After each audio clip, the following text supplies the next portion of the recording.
Saya rasa cukup itu. Dan anak-anak, untuk tugas hari ini, saya ingin kalian membuat sebuah presentasi tentang tempat wisata yang ada di Kota Malang Raya. Saya harap kita sudah bisa presentasi Senin depan. Begitu ya? Baik, Pak. Ren, kalian jadi pilih tempat wisata di mana? Sedengannya bro. Aku sih milih Jatim Park sih.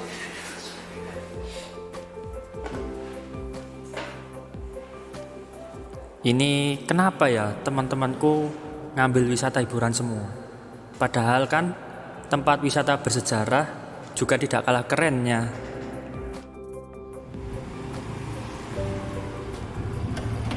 Halo, nama saya adalah Panji Putra Ardian.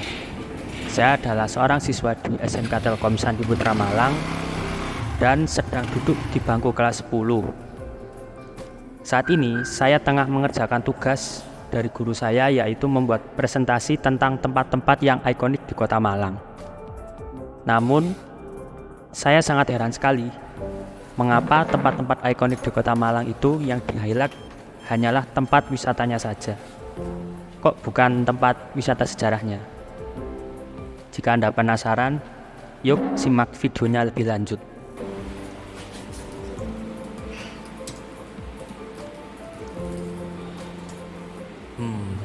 Sepertinya menarik sekali tempat wisata bersejarah di Kota Malang.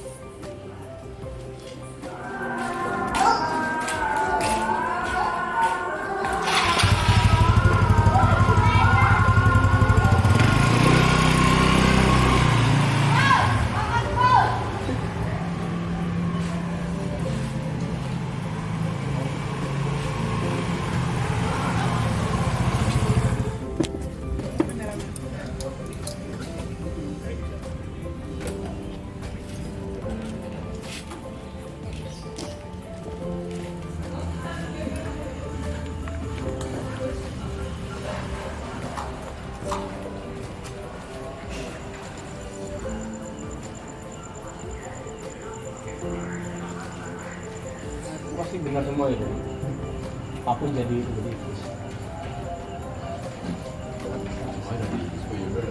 Permisi Mas, mau tanya-tanya boleh nggak Mas? Ya, boleh, silakan. Sampean ini asalnya dari mana? Terus sampean ini di Malang ini tahu tempat wisata apa saja? Saya dari Probolinggo. Sebelumnya di sini saya cuman sekedar liburan kan ya. Iya. Kan lagi musim libur. Nah, tadi naik apa Mas? Tempat-tempat yang keren di Malang Mas. Setahu saya sih mungkin Mas, Jatim Park. Terus apa namanya? Apa yang waterpark itu Hawaii ya? Iya, Hawaii. Hawaii waterpark sama mungkin di Kayu Tangan sini sih Mas. Ya. Kalau misal tempat wisata yang berbau sejarah Mas, bagaimana? Berbau sejarah.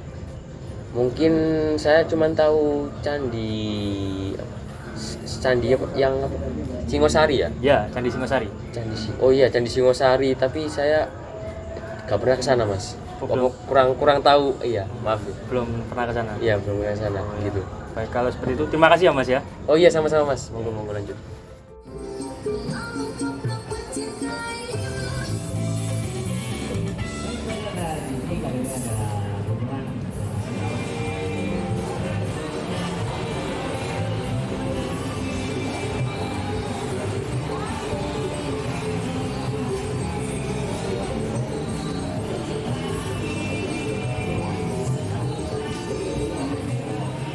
Permisi Mas, mau tanya-tanya boleh? Masnya asli Malang? Sudah berapa lama di Malang? Dari lagi. Nah, kalau sampean asli Malang, Malang ini itu tempat wisatanya apa aja? Tempat wisata sih banyak momen itu ada mall, ada Jatim Park, ada banyak. Terus untuk tempat wisata sejarah sendiri Mas? Sejarah ya.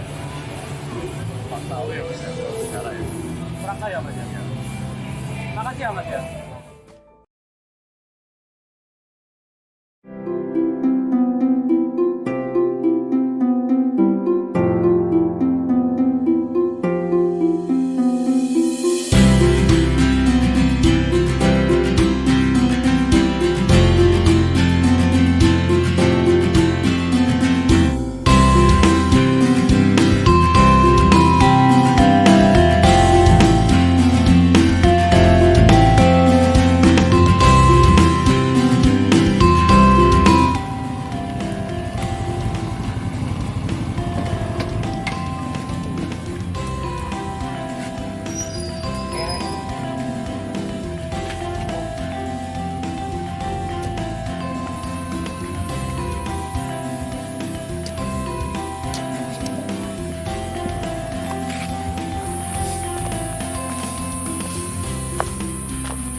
ya Pak ya.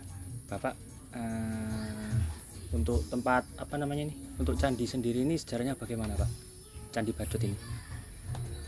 Kalau candi itu diceritakan panjang juga ya. Iya, singkat saja Pak. Maka seharusnya ada pertanyaan yang diajukan, itu baru ada jawabannya seperti itu. Iya. Tetapi kalau seperti itu begini ya. Yang pertama candi itu nama. Kenapa kok dinamakan Candi Badut? Itu karena candi ini berada di dusun Badut, karena candi di Indonesia ini umumnya mengikuti nama tempat. Karena candi yang aslinya itu namanya nggak ada yang tahu ya. Lalu candi ini dibangun menurut prasasti Dinoyo pada tahun 760 Masehi atau dalam tahun sakanya itu 682 untuk tempat pemujaan umat Hindu ya. Dan candi ini ditemukan oleh seorang kontrolir Belanda ya, yang pada waktu itu menjabat sebagai pamong praja di wilayah Malang pada tahun 1921, yang bernama Mauren Breker. Ditemukan dalam keadaan merupakan gundukan ya, yang ditumbuhi pohon-pohon yang sangat besar. Karena penemuan tersebut diduga adalah cagar budaya, maka pemerintah Hindia Belanda pada waktu itu mengutus seorang ahli arkeolog dari Hindia Belanda sana untuk menindaklanjuti penemuan tersebut. Akhirnya pada tahun 1923 ditindaklanjuti oleh Pidahan, dan tahun 1925 sampai 1926 direstorasi untuk yang pertama kalinya. Itu pun tidak mencapai seperti yang sekarang kita lihat. Pada tahun 1990 sampai 1993 diadakan restorasi yang kedua kalinya oleh Dinas Pendidikan dan Purbakala Provinsi Jawa Timur bekerja sama dengan Dinas Purbakala di Mojokerto pada tahun 1990 sampai 1993. Jadi untuk bentuk aslinya bukan seperti ini ya Pak ya. Jadi ini bentuk aslinya ya tetap seperti ini, akan tapi masih kurang atapnya nggak ada nih. oh Jadi berarti batu ini hanya merupakan struktur ya, struktur saja. terdiri dari kaki dan badan candi saja. Terus ini Pak, kan ini kan otomatis bisa jadi tempat wisata ya Pak ya. Jadi kan sudah banyak sekali untuk tempat-tempat wisata di Indonesia. Tapi kalau kami lihat ini kok di sini ini tempatnya tuh kok sepi Pak. Mengapa itu Pak? Kalau boleh tahu. Kalau candi itu kan bukan wisata umum seperti wisata buatan ya. Dan di situ orang-orang tertentu biasanya yang datang. Karena orang itu mencintai sejarah dan kebudayaan, atau biasanya pelajar dan mahasiswa. Pelajar. Itu baru yang datang orang-orang seperti itu. Dan orang-orang yang kebetulan mendengar nama candi tersebut akhirnya mengunjunginya seperti itu. Jadi untuk tempat candi ini biasanya hanya untuk tujuan tertentu saja ya Pak ya? Kalau candinya sendiri memang sudah dialokasikan sebagai tempat bisa wisata religi, wisata budaya, dan wisata umum. Kalau di situ kan ada tamu umum, terus tamu pendidikannya yang dari Nusantara, iya. dan di situ juga ada tamu mancanegara kan seperti itu. Ya. Sudah. Sekian Pak dari saya. Terima kasih banyak Pak ya untuk informasinya.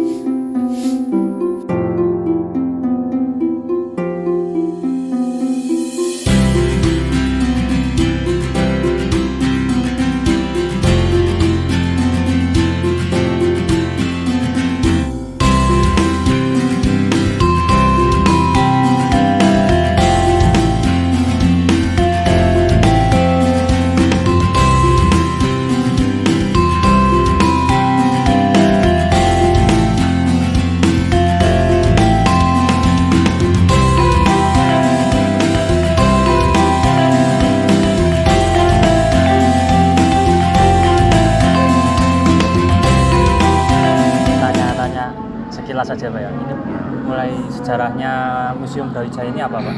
Kalau boleh tahu. Baik, perkenalkan nama saya Hasan, saya sebagai pemandu museum. Saya akan jelaskan tentang sejarah Museum Brawijaya. Ya. Ini namanya Museum Brawijaya. Museum Brawijaya berada di bawah dinas Bintal Jaradam. Bintal Jaradam mempunyai museum, itu Museum Brawijaya yang ada di Jalan Ijen nomor 25. Museum ini dulu berdiri pada tahun 1967 hingga 68 selama setahun. Atas prakarsa saat itu, prakarsanya namanya Bapak Brigadir Jenderal TNI Purnawirawan Surahman, pencetus atau pemprakarsa Museum Brawijaya. Pada saat itu pada tahun 62. Tahun 62. Ya. Pak, terus untuk Museum Brawijaya ini itu difungsikan sebagai apa, Pak? Museum Brawijaya tujuan yang pertama karena museum berjangan, yaitu pertama untuk membina moral, mental prajurit TNI dan generasi bangsa. Yang kedua, untuk mengabadikan tokoh-tokoh TNI sebagai monumen nasional. Tujuan ketiga, sebagai tempat rekreasi atau wisata. Tujuannya dan fungsinya, Museum Brawijaya berfungsi sebagai tempat penelitian, tempat belajar atau edukasi, dan tidak kalah penting sebagai tempat rekreasi. Terus berbicara tentang tempat rekreasi ini kan Pak ya, kan biasanya kan kalau di tempat wisata di Kota Malang itu kan ramai kan Pak ya, contohnya seperti di Kayu Tangan dan sebagainya. Ya, gitu. Nah, kalau di sini tuh tidak sebanyak pengunjung yang di tempat-tempat wisata yang ramai di Kota Malang. Itu mengapa Pak? Anda jangan salah persepsi museum sepi ya. Jadi di Malang itu banyak wisata, destinasi wisata yang bisa dilihat, dipelajari oleh kalangan pelajar. Termasuk Anda tadi bilang ada Kayu Tangan Heritage ya. Ya.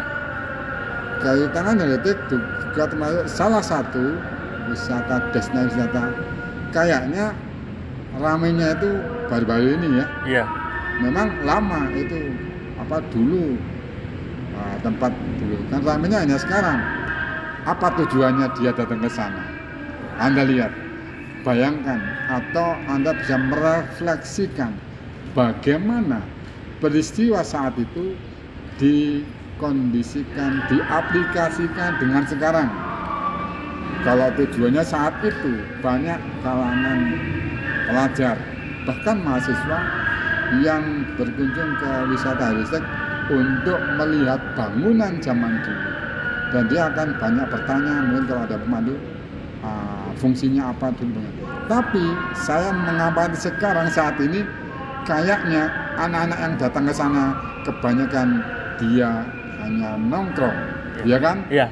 Nongkrong, ngopi, kafe, dan tidak banyak itu, bukan banyak cewek-cewek itu ya, semuanya bahkan sudah pakai kafe apa-apa, dan dia tidak menunjukkan dia seorang mahasiswa maupun mahasiswi. Saya melihat sendiri, mahasiswi kok begini ya, gitu ya, penampilannya dan dia tongkrongannya itu sudah beda. Jadi budayanya kayaknya budaya-budaya luar yang dibawa ke situ. Padahal tujuannya destinasi wisata Kayu Tangan itu kan untuk melihat bagaimana sih live musik kan, dilihat musik apa jadi sana. Jadi kebanyakan kayaknya tertutup ini. Sejarahnya harusnya kan menenangkan kejuangan, lagu-lagunya apa, makanannya apa kan gitu. Ya. Bisa lihat itu. Tapi tidak salah, itu memang kondisi pemuda dulu dan sekarang memang lain. Tapi setidaknya tidak harus beda jauh. Museum Brawijaya merupakan salah satu destinasi wisata juga. Kenapa? Karena bangunan Museum Brawijaya ini usianya lebih dari 50 tahun. Sehingga bangunan yang usianya lebih dari 50 tahun itu masuk UCB, Undang-Undang Cagar Budaya. Dan di dalamnya itu banyak menampilkan, menyimpan benda-benda perjuangan yang berhubungan dengan sejarah perjuangan bangsa Indonesia saat itu sejak tahun 42 bahkan sampai sekarang. sehingga museum ada sebagai wahana sejarah yang bisa dipelajari, tadi kan Ya. dinikmati, diteliti oleh generasi bangsa. Karena kunjungannya banyak, museum itu dikunjungi banyak dari kalangan pelajar TK, SD, SMP, SMA.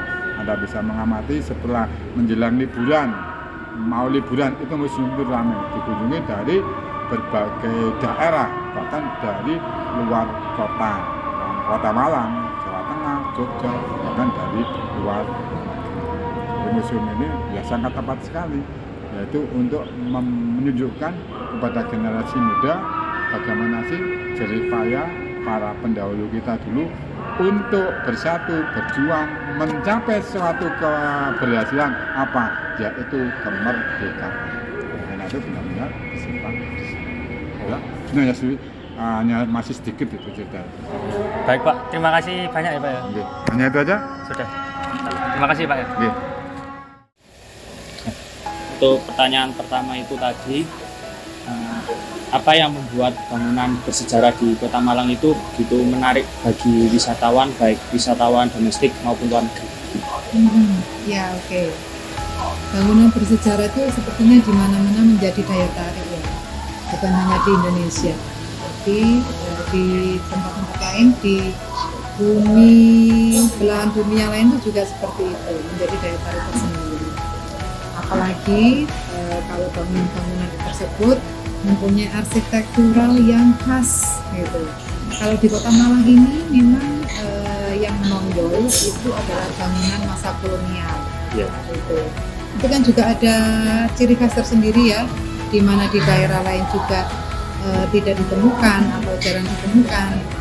Dan juga ketahanan dari bangunan-bangunan tersebut juga sudah diakui, kan gitu. Nah, model-model bangunan-bangunan bersejarah di Kota Malang ini memang menjadi daya tarik tersendiri, begitu ya. Ada model-model bangunan yang memang menjadi istilahnya Malang ini sebagai Paris Panjabanya gitu Indonesia, gitu ya. Ada seperti bangunan kembar Raja Kali, nah itu kan juga salah satunya ya. Ya. Ada juga bangunan-bangunan yang menjadi tempat ibadah, yaitu gereja, kan bangunan-bangunan bersejarah itu. Ada satu kawasan juga yang sekiranya memang di situ bangunan-bangunan tersebut memang mencerminkan bangunan kolonial, dan juga wilayah tersebut atau kawasan tersebut merupakan kawasan yang eksklusif saat itu, yaitu di Ijen. Dan bangunan-bangunan tersebut ada beberapa yang memang sudah ditetapkan sebagai cagar budaya. Maksudnya apa? Ini maksudnya adalah untuk melindungi agar bangunan tersebut bisa dijadikan pendidikan, sarana pendidikan, bagaimana sih bangunan tersebut berdiri, seperti apa. Ini kalau misalnya sudah sampai pada teman-teman yang memang bergelut di bidang arsitektur, ini menarik sekali untuk dibahas. Jadi lanjutkan dari pertanyaan tadi itu Bu, untuk merawat bangunan bersejarahnya sendiri itu bagaimana? Oke. Kalau merawat bangunan bersejarah pasti itu membutuhkan sebuah upaya yang ekstra. Contoh, bangunan yang sekiranya usianya lebih dari 50 tahun itu pasti tingkat kerusakannya itu pasti lebih rentan daripada bangunan-bangunan baru. Apalagi bangunan tersebut tergolong bangunan bersejarah, pasti umurnya usianya lebih dari 50 tahun. Betul. Bagaimana caranya? Ini ada teknik-teknik tersendiri. Tidak sembarangan kita merawat bangunan tersebut. Cara untuk membersihkan catnya pun itu ada tekniknya tersendiri.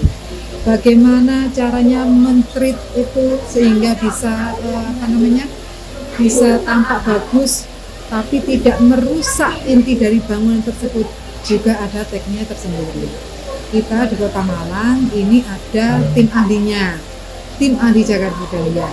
Tim ahli cagar budaya ini ada yang memang konsentrasinya di bidang arsitektural, ya. Ada yang konsentrasinya memang di bidang struktur, itu juga ada teknik sipil, latar belakang akademisnya. Ada juga yang terkait dengan sejarah, kebudayaan dan lain-lain. Jadi treatmentnya itu tidak bisa sembarangan, harus ahlinya yang mengerjakan. Karena itu tadi ya, sesuatu yang memang usianya lebih dari 50 apalagi 100 tahun, pasti itu treatmentnya membutuhkan sesuatu yang istimewa juga. Selanjutnya dari bangunan bersejarah sendiri itu apa saja yang nilai-nilai pelajaran yang bisa diambil? Oke, banyak sebetulnya nilai-nilai, baik itu sejarah, nilai-nilai pendidikan, nilai-nilai keagamaan, sosial, budaya yang bisa diambil. Itu semua sudah ada kajiannya, karena di Kota Malang ini ternyata banyak sekali objek yang diduga cagar budaya. Artinya apa? Banyak sekali seperti benda, bangunan, struktur maupun situs yang memang berpotensi untuk ditetapkan sebagai cagar budaya. Di situ sudah lengkap. Kalau itu sudah ditetapkan sebagai cagar budaya, di situ kajiannya lengkap. Unsur pendidikan yang bisa diambil bangunan ini atau benda ini sudah ada semuanya. Sekarang ini sekitar 74 baik itu berupa benda, bangunan, struktur maupun situs yang sudah ditetapkan oleh pemerintah Kota Malang sebagai cagar budaya. Baik. Yang selanjutnya kan sekarang kan banyak sekali kan Bu ya tempat-tempat wisata di Kota Malang, itu kan banyak sekali pengunjungnya. Nah, mengapa sih Bu ya kalau di tempat sejarah itu sendiri di Kota Malang itu sepi, kadang tidak ada pengunjungnya sama sekali daripada tempat-tempat wisata yang ramai di Kota Malang? Oke, jadi begini, terkait dengan pariwisata. Kalau terkait dengan pariwisata, ini pasti bagaimana sih daerah tersebut mengemasnya gitu ya. Tapi untuk saat ini tempat-tempat bersejarah justru itu yang menjadi hal yang menarik bagi wisatawan. Saat ini seperti itu. Jangankan di Kota Malang ya, di tempat lain kan juga seperti itu. Justru tempat-tempat yang memang ada nilai historisnya, justru sekarang itu diperbaiki. Diperbaiki itu bukan berarti merubah yang sudah ada sehingga tidak tergambar lagi dulunya seperti apa, tidak. Akan tetapi di situ mencoba untuk merestorasi seperti apa sih yang kemarin-kemarin seperti itu. Saya rasa di Kota Malang ini juga bagus kok, antusias juga itu, meskipun dari domestik, meskipun dari apalagi dari mancanegara kan sekarang kan sudah lumayan tertarik tuh dengan Kota Malang. Oh iya. Gitu ya. Terus pertanyaan yang terakhir ya Bu ya, untuk tempat bersejarah di Kota Malang ini apakah ada potensi tersendiri? Maksudnya sebagai potensi untuk dari Kota Malang seperti pemasukan APBD atau seperti itu. Jadi tempat bersejarah ini menjadi ikon di Kota Malang dan itu bisa menghasilkan nilai ekonomi tersendiri bagi masyarakat. Iya. Pelindungan cagar budaya istilahnya gitu ya, itu memang diharapkan memang untuk meningkatkan kesejahteraan masyarakat. Akan tetapi dengan tidak mengindahkan bahwa bangunan-bangunan yang punya nilai historis itu juga terlindungi. Jadi balance, seimbang gitu ya. Sesuatu yang dilindungi tetap terlindungi, akan tetapi tetap juga bisa menambah kesejahteraan masyarakat. Semuanya sudah di sistem seperti itu, semuanya sudah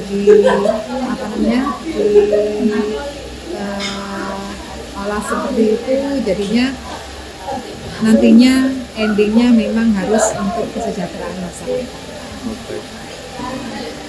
Saya rasa sudah cukup ya Bu ya. Terima kasih banyak. Sama-sama.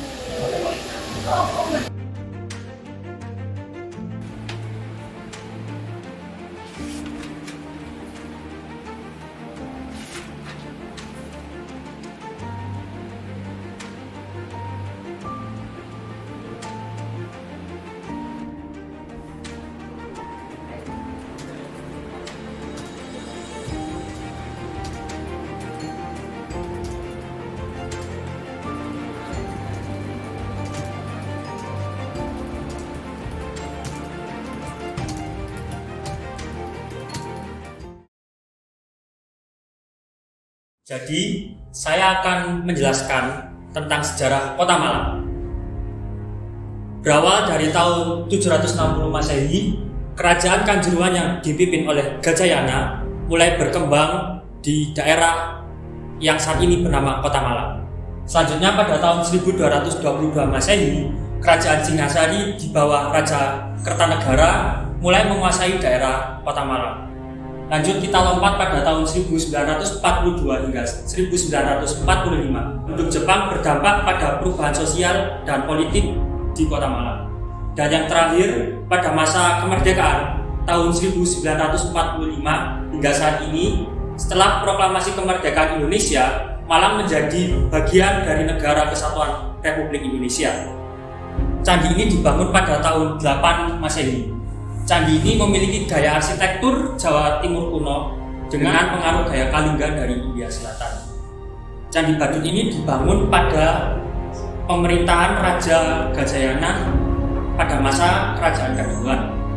Candi ini ditemukan rusak pada zaman Hindia Belanda dan akhirnya oleh pemerintahan Hindia Belanda dipugar dan menjadi cagar budaya di Kota Malang. Sejarah bukan tentang seni bernostalgia, tapi sejarah adalah pelajaran yang bisa kita tarik ke masa depan yang lebih baik. Semua bergantung pada kita semua. Kita adalah pelajar, masa depan bangsa Indonesia bergantung pada kita. Sekian presentasi saya kali ini. Apabila ada salah kata dan perbuatan, saya minta maaf. Sekian, terima kasih. Selamat siang.